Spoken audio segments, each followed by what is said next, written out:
Praise lord. ఈరోజు దేవుని వాక్యము ఇర్మియా 1వ అధ్యాయం 10వ వచనం.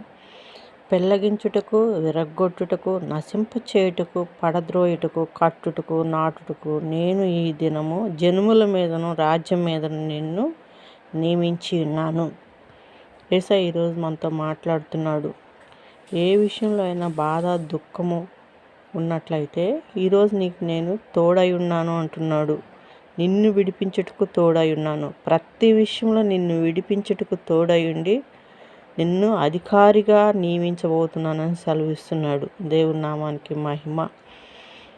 యేసుప్రభు దగ్గరకు వచ్చినప్పుడు ప్రతి విషయంలో యేసుప్రభు ఒక తల్లి ఆదరించినట్లు నేను మిమ్మల్ని ఆదరిస్తానని సెలవిస్తున్నాడు. మీకు తోడై ఉంటానని సెలవిస్తున్నాడు.